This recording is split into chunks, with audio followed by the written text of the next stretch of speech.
Hello, everyone, and listeners and viewers. Welcome to season 3 of the Working Within podcast. The smile on my face is so real today. This is our first episode for season 3, first video interview. We have a really amazing guest here to share with you. But welcome to Working Within. Working Within is a New Age Wellness podcast. New Age because we talk about the alternative, we talk about the non-traditional, and wellness because we talk ultimately wanting to treat ourselves better and live better lives. I'm your host, Charlyn. Today we'll be talking about self-compassion and self-expression. And before we get started, I would love to have my guest, Rosanna, introduce herself to you all. Well, Charlyn, thanks for inviting me on. Hi, everyone. I'm Rosanna Durruthy. I'm Vice President of Diversity, Inclusion, and Belonging at LinkedIn.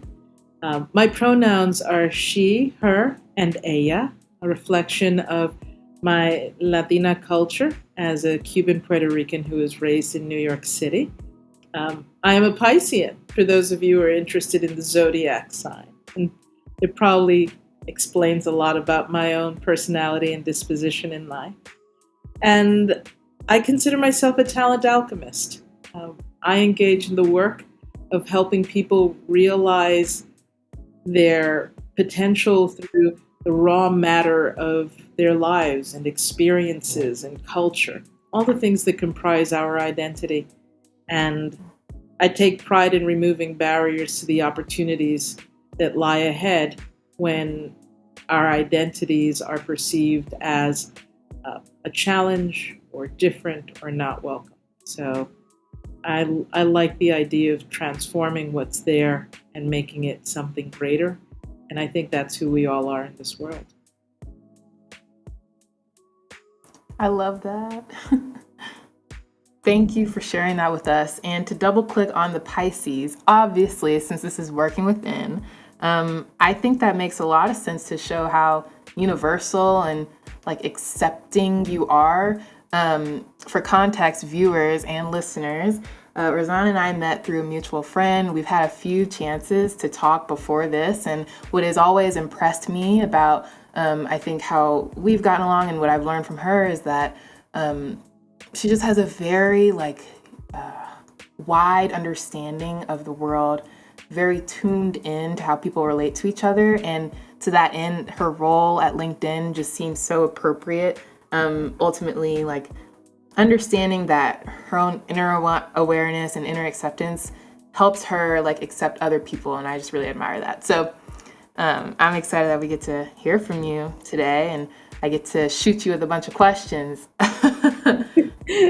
I think we're going to have a blast. Yeah. I'm curious to know what first came to mind for you when we kind of meshed toward this topic of self-compassion and self-expression.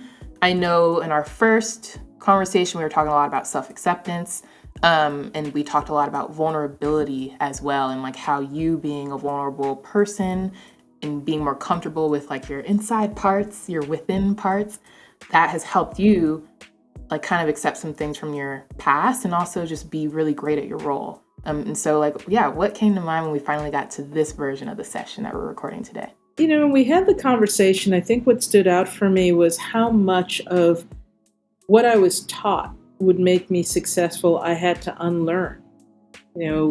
I came of age at a time when you didn't bring yourself to work. You assumed another persona and you sent your avatar into the office.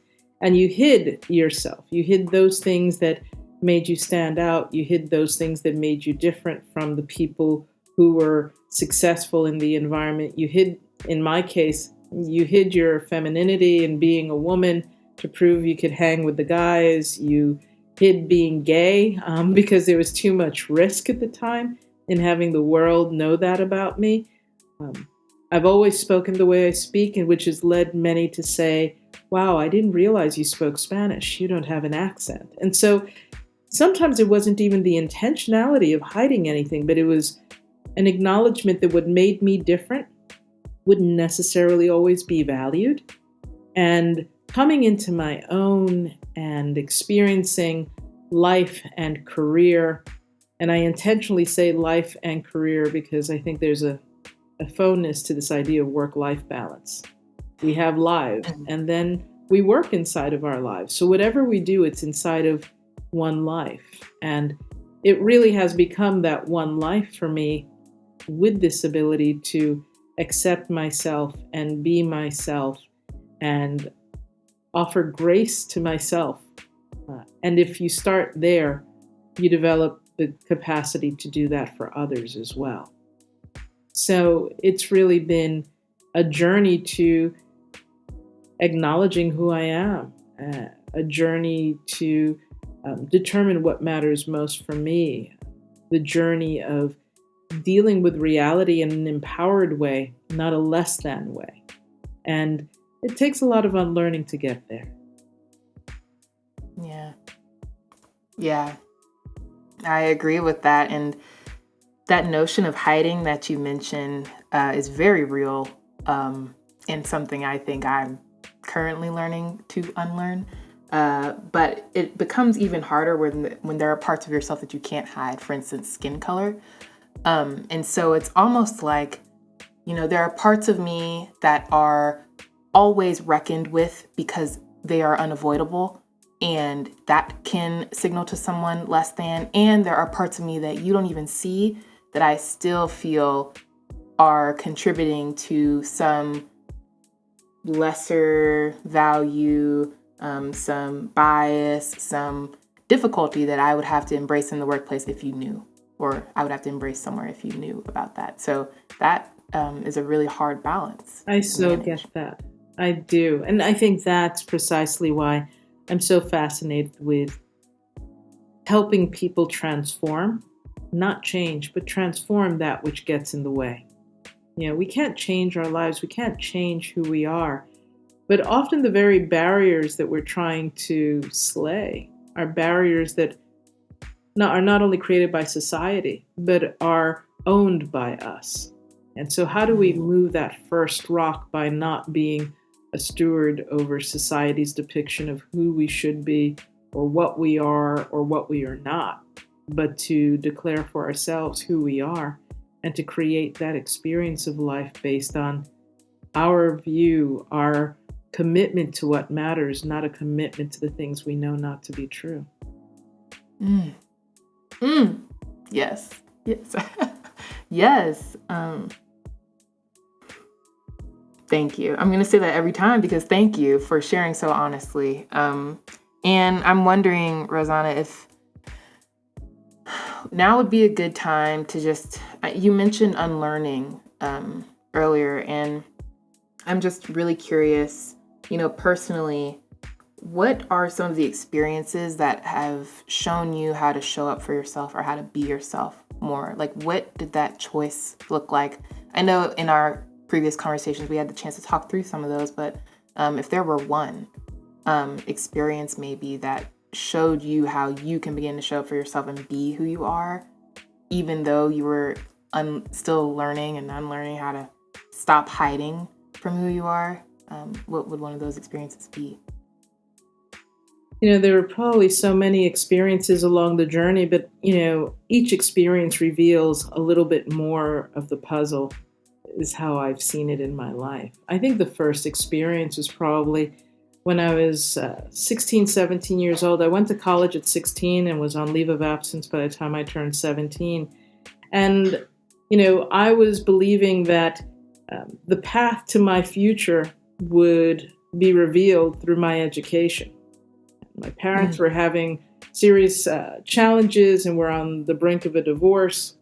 My education wasn't getting paid for, and so I took a leave of absence. And suddenly I found that I was surrounded by people who were supposed to have the answers, which is what we often think of parents, that they know better, that they're supposed to be acting in our interests. And what I realized was adults don't have it together. So here I was, 17, on leave, having to figure out how I was just going to, get the next meal and forget about what my life was going to be. Just getting through each day was a bit of a challenge. And so that was perhaps the first reveal. And what I learned in that moment wasn't to be vulnerable. It was to hide and pretend and not let the world see that, because they would have an opinion of me based on what was going wrong in my life. Yeah. And I think what I ultimately learned, because there were other moments, the moment when I came out and shared that I was gay with my mother was, a pivotal moment for me. But it was also a moment where I was not only coming out to my mom, I was making a determination about how I wasn't going to lie about myself in my relationships with friends and family, who many suspected, I'm sure, but no one knew because I wouldn't talk about it. It was that part of myself I withheld.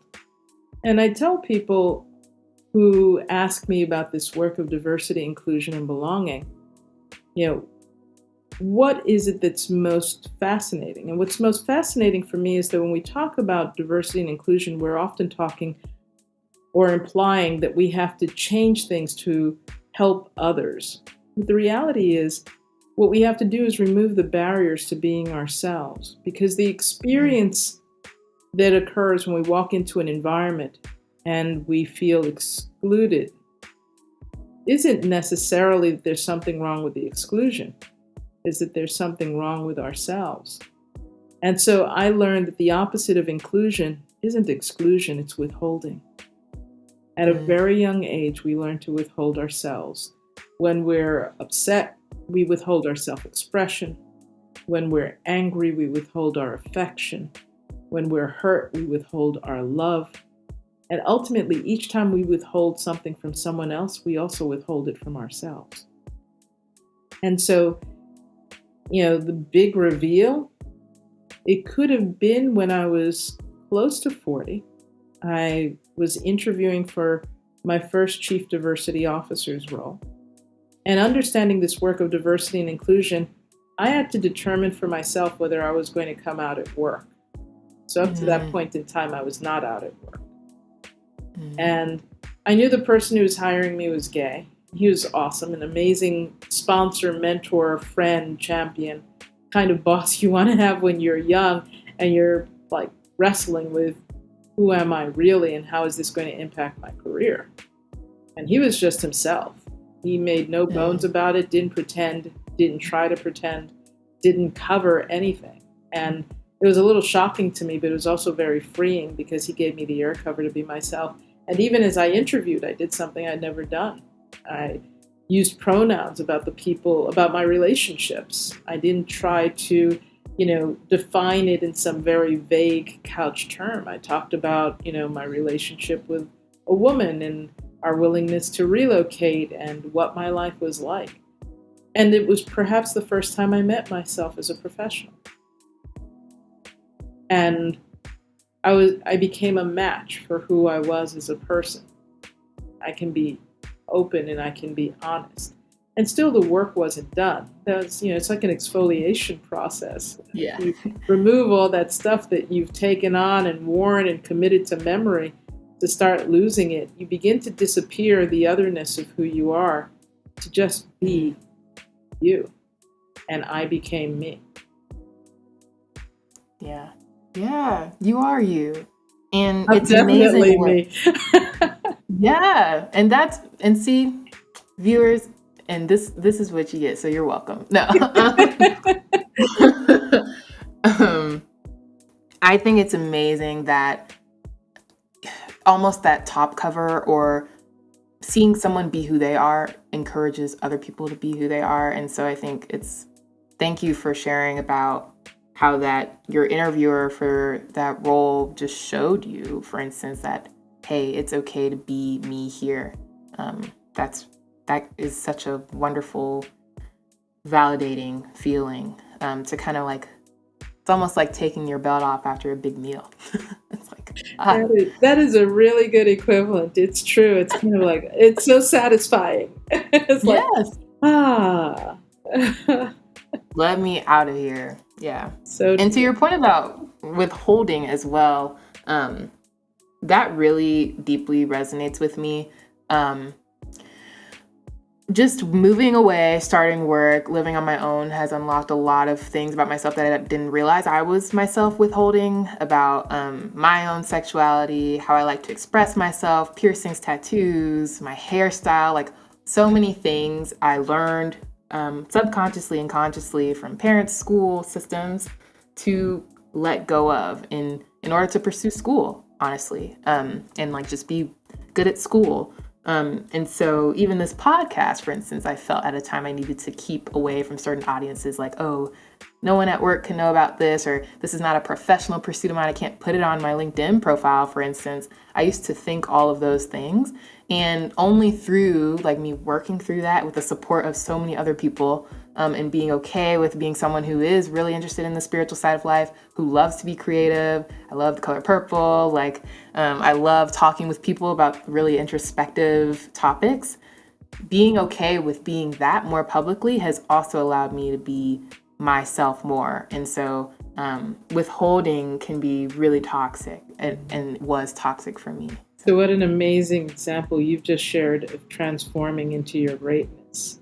Because we think that we're just hiding those things that might be a little flawed, but what we don't realize is the same energy we use to hide the little things is energy we're applying to hiding much bigger things that tell the story of who we are and what our dreams are and who we choose to be in life, as opposed to who we've had to pretend to be out of the great intentions often of our parents and families. Yeah. Who Yeah. teach us to be kind and nicely mannered, and those are good things. I teach my son those things, but also really gaining some dimension of understanding of how our differences aren't wrongs, how our differences are actually where the magic begins, where the alchemy is struck, and it's that difference that gives us the uniqueness of voice and the power of spirit and the energy of aspirations and dreams that are all our own.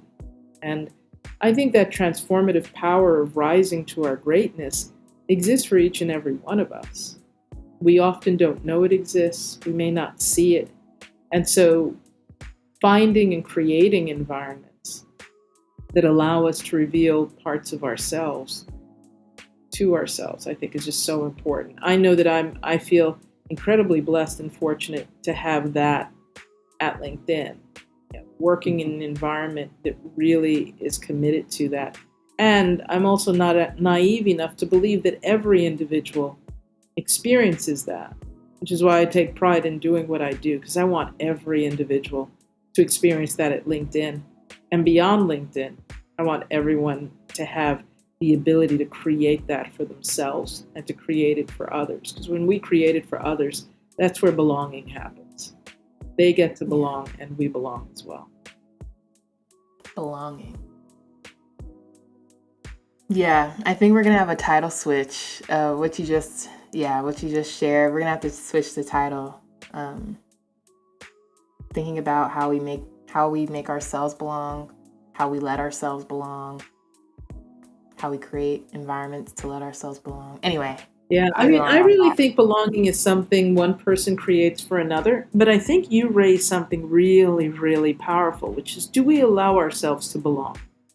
I think sometimes if we're uncomfortable in our own skin, there's no amount of belonging that can be created by another for us, because we're going to judge with distrust, and we're going to judge with skepticism and cynicism, because we don't see how great we are. They might see that person, but we don't trust what they're seeing. And so if we're committed to being uncomfortable, we get to be uncomfortable everywhere we go. We get to be uncomfortable. Yeah, which is not fun. Been there, done that, not fun. It's necessary for growth, but it's not a good place to be all the time. I'll say that much. Exactly. And you mentioned trust being really important, like us trusting ourselves and just trusting the others around us to receive us. What do you think is most important in facilitating relationships of trust? This may like come up a lot in your role designing programs, for instance, or in your personal relationships. Like, how have you found What behaviors have you found like that make you feel like you can trust someone? There are a number of things, and there's a great book that was written by Stephen Covey called The Speed of Trust. That book was really illuminating for me because, as a woman of color, I had embarked on my career, and I always operated from the distinction of what I do should be the representation of how effective I am in my work. So I didn't reveal much about myself, consistent with the hiding. People didn't know much about my personal life. Like, I didn't want to let people in, but my work was great, impeccable. It was really good. And I thought that it should have been judged as even better than it was. And it struck me that even as I learned things like you've got to work twice as hard to be half as good, it's not a function of working twice as hard. It's a function of being able to do the work and trust the person or the people you work with and to feel that they trust you. And it seemed that trust was always elusive. Like, we could be friends, we could have a cocktail, but they didn't really know me, I didn't really know them. And in a conversation I had with one of my earlier managers, remember I was 28 years old, he gave me a great performance review, performance rating, and then he was giving me a development feedback. And the development feedback was that I was like, sorry about that. My mom calling. The development feedback that I was given by this person that I had enjoyed a positive relationship with was that I was like a round ball and it was really hard to get a handle on who I really was. My immediate reaction to that was, you don't need to know who I really am. All you need to know is that I can do my work and do my work effectively.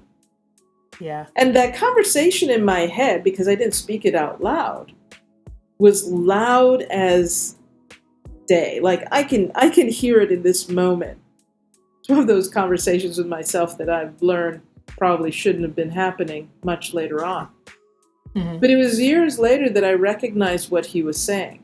And what he was saying is, and this is one of the concepts of the speed of trust, I see you doing your work, and your work is good.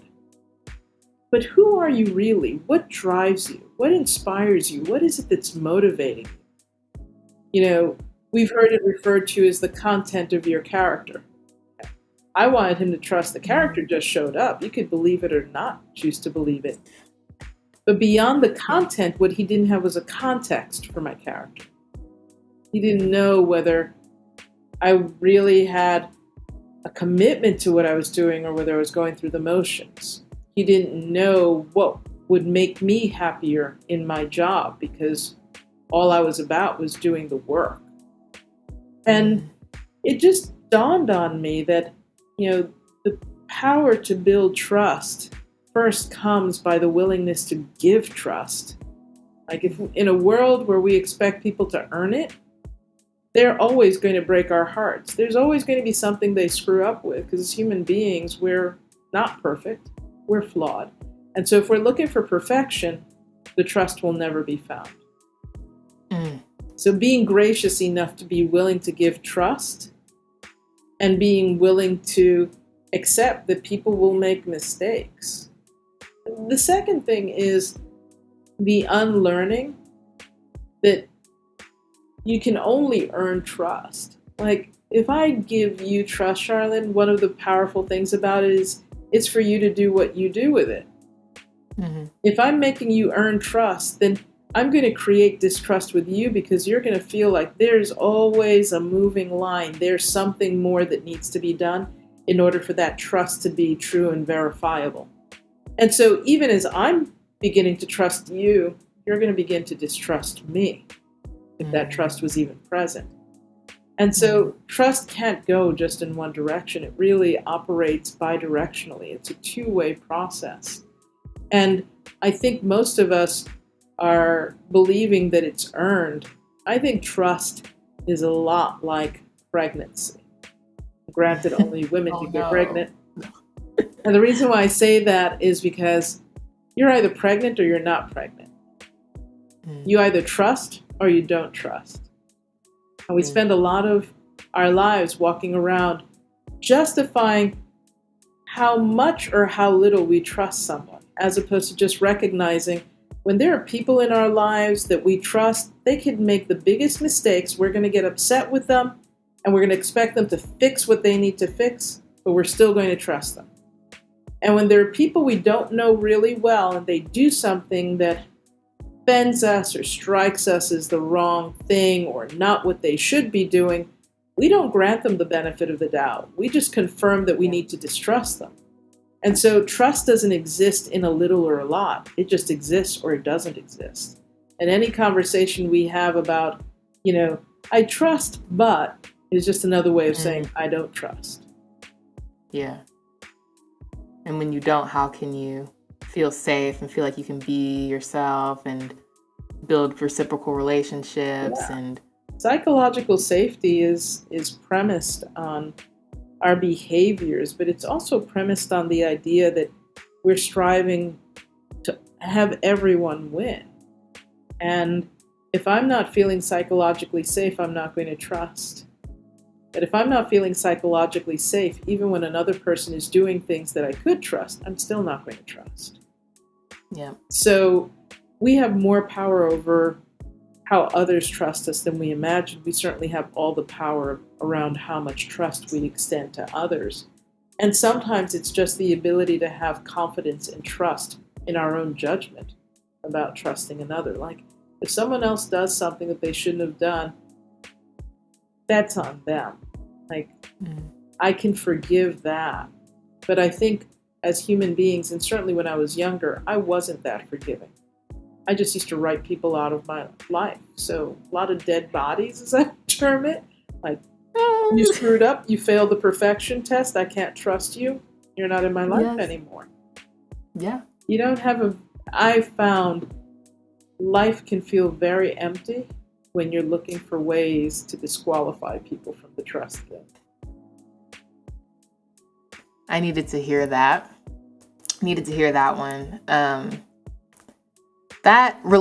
Building relationships where I personally feel that I can be who I am has been a growing journey for me. I think moving around a lot, having to shuffle friendships a lot, lose them unexpectedly, really previously damaged my ability to feel like I could actually just be without worrying about being abandoned or having to leave. And so now when you mention, that trust either exists or it doesn't, and it can feel, it's easier actually if we just let it exist.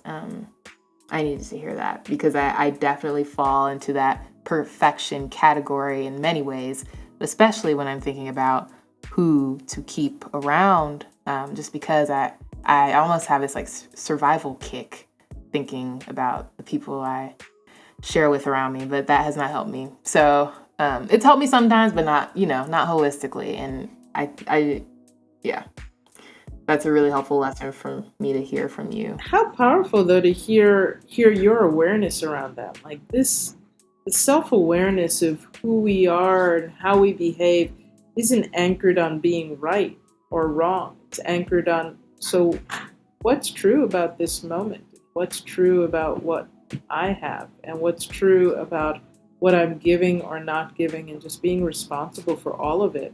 We don't have to like it, but we can be responsible for it. And when we're responsible for it, we have greater agency to do something about it. When we're not, we're constantly left waiting for someone to do what's right and someone to apologize for what they did. There's just so much time that gets tied up in a world we have no control over. And we could stay and wait. We could stay and forgive. We could leave and move on. All of it can be justifiable. But I think that's part of the challenge in life. How much justification do we have to give to any or all of it, as opposed to how are we going to create the empowered space for ourselves? Like, what do I need to be happy? Is it someone else's actions, or is it agency over my own behavior and agency over my own actions in my own life? Yeah. I want to ask you definitely about some of the tactics you've used to create agency and self-awareness in yourself. And also just to reflect on that. I mentioned this, but I didn't realize how much independent living would create that sense of agency for me, and allow me to feel like I can choose, have choice, and with choice comes difference, and with difference comes expression, and expression comes with sense of self. So like that, almost like path of discovery, really fulfilling, and I can't wait to see where it keeps going. I'm looking forward to seeing where it leads you too. Thank you. Thank you. But your turn. Okay, self-awareness. Like I know, working within those, the listeners know, what the viewers will learn. Astrology is a big hobby, passion, field, study, I don't know, interest that I really like to delve into and have ever since I was a little girl. It's only gotten more intense, unfortunately. And so that has actually helped me reflect on a lot of, where I've been to now, my personality traits, my tendency to work a lot, all of it is pretty much reflected in my birth chart. And so that has been a tool that has been really helpful to me. And so I know some of my friends, and just learning more about yourself through the lens of something that just helps you reflect and form your own opinion. But I'm wondering, like, Rosanna, how have you throughout your life just aimed to learn more about yourself? I think that is such an astute question, because I grew up believing I would find myself. And what I've learned is that I've always been there, whether I chose to see her or not. I've followed astrology as well. Pisces with Virgo rising and Taurus moon, which probably explains a lot of things, how I'm a bit of a chameleon and how I could roll with the punches. And by the same token, I'm fairly steadfast and loyal, and I do have an opinion, and I don't have a problem sharing it, but I don't get hung up on it. I get things done. I can be a real perfectionist about myself. I don't necessarily expect it of others. But I think my real ability to access self-awareness came close to 15 years ago. I went through a self-development process. I'm a student of ontology and engaged in the study of human beings' way of being, for lack of a better term. And I did what some people may be familiar with, a course called the Landmark Forum. And in doing so, it revealed so much about how I was operating in life. Nothing wrong. I was successful. I had, a condominium in, New York City area, and I had my own consulting practice. And there is so much about life from the outside that looked ideal, but inside, I was kind of a scared kid. And I was no longer a kid, which is perhaps a little bit of a pity. I was a confident professional, not as confident in my personal life to speak up for myself. My anger issues were oriented in or grounded in my inability to express anger. And so I lived a life absent being angry because I had some notion of good girl syndrome operating my life. Good girl doesn't get angry. A good girl doesn't do this or doesn't do that. But I was no longer a girl. I was already in my 40s, for gosh sakes. And so going through the process of understanding who I am was about recognizing that I'm not a thing. I'm a being, and I choose to be who I am. It's not given by title or a bank account. It's not given by my racial identity or my sexual orientation. It's not given by any of the things that for so long I thought, well, these are the things that define me. And what I do might actually define me as the exception. I'm not that. Well, none of us is that. Yeah. or this. There is no that. There is no that. And we're not things. And so just this self-awareness that I am no thing. I'm nothing. Mm-hmm. Certainly I'm not a thing that you put on a shelf or to be objectified or idolized or put on a pedestal, which I often felt growing up, and I felt guilty about that. That my family was so proud of my accomplishments, I was living inside of this fear of disappointing them because they had me on a pedestal. And I began to resent it, but I wouldn't allow myself to be angry about it. And then I recognized that who I am is a declaration based on who I choose to be. Yeah. I choose to be joy. I choose to be service. I choose to be unmessable with, and I choose to be unstoppable. And in being those things, that's who Rosanna is. And my self-awareness was that in a moment, I can change who I'm being. And that was like that was mind-blowing for me. That was such an epiphany. Yeah. Because I recognized that I had already imagined that my life wasn't determined by circumstances. But it never occurred to me that I had a choice in who I could be. Mm-hmm. And when I made the choice around who I was being, all of my actions emanated from that choice. I could be afraid of getting it wrong, or I could be joyful and free.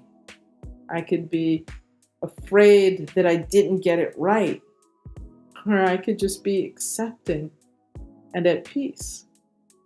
And so, this self-awareness became something more oriented not on, some introspective trip down memory road to be able to create a cause and effect map to my life. Like when this happened, then that happened. And no, in any given moment, I can create not only who I am, but what I want for myself. And when I gained that freedom and gained that power, everything shifted. Life is magical. Like it is. You can declare what you want and then go make it happen, not based on someone else's actions or what they are doing or not doing for you, but that agency then is now opened in such a powerful way. All that I could be left with was wow. And it's not amazing. I'm amazing as in I impress myself. It's I am like you and like everyone else I've ever met. We're capable of so much more than we realize, and that we might allow for ourselves because we live inside of the filters of whatever we think limits us, rather than living in the filter of all of that can change. None of that is permanent. None of that truly is who we are. It's just there. Yeah. Object impermanence. Everything is just there. Nothing is permanent. Yes. It's just there. And it's not even personal. It's like it'll choose anyone at any given moment in time. So why do I need to own something that isn't even mine? Yeah. And the power of choice. And I love that you are using the word power, by the way, because it is that, and we all have it, and we can all claim it. The power of choice. I actually want to cue the viewers, listeners here. What would you choose to be? What would you choose to be in this moment, in 2 days? What do you want to choose to be, to act, to feel? That feels like a really powerful exercise, and reflects something I learned similarly in yoga training. Like, my mind is making this all up for me. Like this experience, my feelings, my anxiety, which is why I started yoga, for full transparency. My inability to manage stress, also why I started yoga. But being able to see how I am, see how I be, as you mentioned, Rosanna, and then choose differently, choose to not be running a mile a minute, choose to breathe, choose to focus, to minimize the nervousness, and to choose to be more free. That has really helped me out. I love that. I love that. Thank you. Yeah, no, we're doing it. We've talked about this multiple times. Like, we're gonna do it, but like, we've had our conversations. This has happened, but it's like, wait, Rosanna, like, stop. We need to record it first. We need to record it. It's happening full-fledged. I love it because it really leaves me in the space, to that question of who would I be 2 days from now? Like, what I really feel is this presence of, and this conversation generates it, love.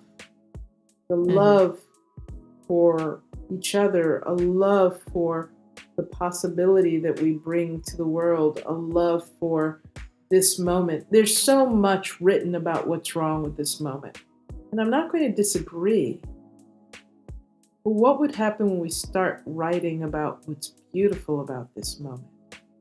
Exactly. And what it feels like to be in this space where everything is moving and nothing is moving at the same time. Like, COVID has revealed things that had never been revealed in my lifetime. Time stood still for everybody. We all had the same fear at the same time. We were dealing with how do we prioritize that and still have our lives, and literally our lives. And our jobs and our careers. And like, there came a moment where we suddenly had to make decisions about what mattered most in our lives. And we saw society moving into spaces that were based on what matters most in this moment. Yep. And I think the beauty of that was we actually, for a moment, could be true to ourselves. Could be honest about, maybe I need to walk away. Or maybe that's not where I want to live. Or maybe that's not what I want to do.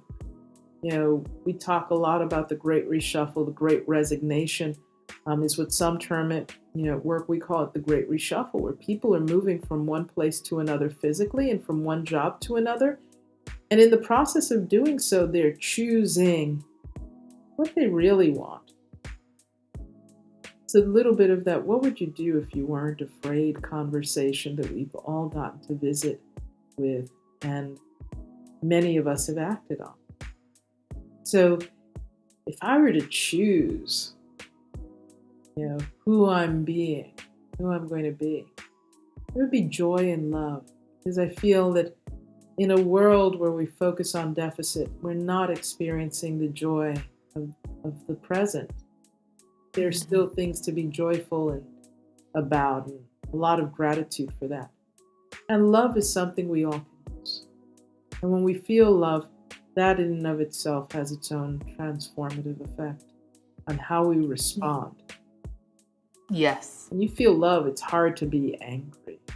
When you feel love, it's really hard to be in blaming. When you feel love, it's hard to feel ashamed. Yeah. Love has just super, super healing powers. Yeah. It's even more healing powers when we can be really open with each other. Yes. Too. And that's what we aim to do here. I love it. Yeah, I really feel that. And, these are conversations that people think there has to be like a very special place with nothing going on. And I love how you're creating that so we can all be a part of it. Thank you. I so appreciate that. And I so appreciate you agreeing to do this with me, Rosanna, and for sharing your truth and for being vulnerable on the mic with me, with the listeners and viewers. I so appreciate you sharing. So, thank you again. I know I've said that an annoying amount of times, but I mean it, and that's all that matters. And just listeners, I hope you are thinking about what you choose to as you see this, Rosanna. But as we close out here, so sad to say that, but the thing about a podcast is you can replay it, So This is true. this is true. How should folks look to see what you're doing and potentially connect with you? Certainly, there's this little platform called LinkedIn. Happy to connect with people on LinkedIn. Beginning to share more of my thinking on LinkedIn is something I intend for this year. So you can follow me on LinkedIn and follow my musings about this work of diversity, inclusion, and belonging, and the alchemy of talent. I think there's so much for all of us to learn from each other and contribute to each other. I'm looking forward to sharing a little bit of what I might have to offer with the rest of the world. I'm looking forward to it, so you know that. And that I'm so glad. Yes, I love the intention for the new year. Thank you, Rosanna, so much again. We will make sure that her information is linked in this episode description, listeners. Thank you for tuning in. If you are looking for other Working Within stuff and Rosanna's information, you can visit the Working Within Instagram, working.within, or the website, workingwithin.net, to stay connected with us, with all the speakers we've had on the show. Thank you for taking your time with us, for taking your eyes with us, your ears with us, your heart, most importantly. And we can't wait to see you again. Same here. Charlyn, a real pleasure always. Looking forward to catching up with you soon again. Yes, Rosanna, thank you.